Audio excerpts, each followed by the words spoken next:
जय हिंद, नमस्ते। आज हम बात करेंगे कि संतों के भारत को, युग पुरुषों के भारत को, योद्धाओं के भारत को जंग का मैदान बना दिया है। कुछ अराजक तत्वों ने जंग का मैदान बना दिया है। इसमें सबसे बड़ी बात यह है कि हमारे भारत को विकासशील बनाने की जो गति थी, उस गति को खत्म करने का, अंजाम देने का काम कुछ अराजक तत्वों ने किया, जिसमें हमारे भ्रष्ट नेता भी शामिल हैं। क्योंकि एकाएक ये उपद्रव होना, ये मजाक नहीं, ये पूरा षड्यंत्र समय के साथ साथ रचा जाता है। तो मेरी विनती है सरकार से और ईमानदार अधिकारियों से कि हमारे देश को जलने से बचाया जाए और हमारी देश की प्रगति पर पूरा ध्यान दिया जाए। जो भी अराजक तत्व हैं उनको बाकायदा सजा दी जाए और सजा देने के बाद उनमें स्थिरता लाना जरूरी है।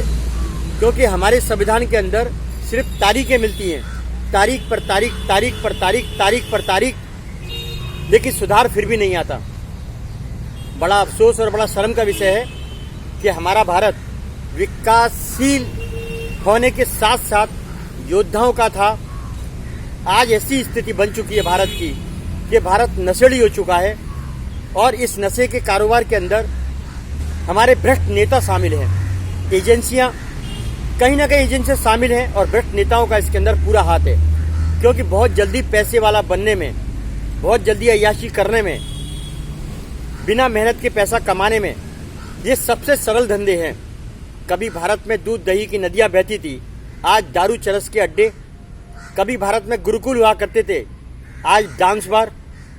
कभी भारत के अंदर शिक्षाएं इस कदर होती थी कि संस्कार, सभ्यता और प्रकृति, नेचर उसमें भरा हुआ था। लेकिन आज पहनावा देखिए, आप खान पान देखिए, पूरा सिस्टम पश्चिम सभ्यता का हमारे भारत के ऊपर थोपा गया है।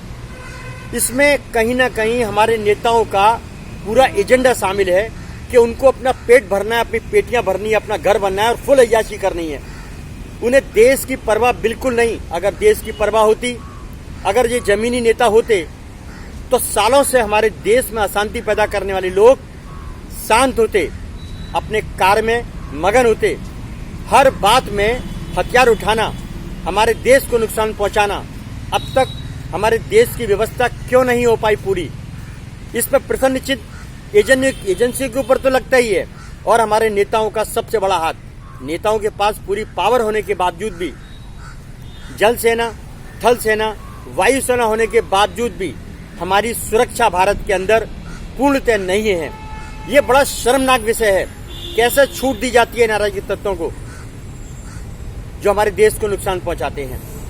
हमें सभी को मिलकर आवाज उठाना होगा कि भारत को बचाने के लिए जन जन की आवाज बहुत जरूरी है। इन उम्मीदों के साथ, दो वक्त की बात करने के साथ, आपके देश के लिए और आप लोगों के लिए जन जागृति फैलाने का काम मैं करता रहूंगा, लड़ता रहूंगा। जनता में रविंद्र जैन। जय हिंद।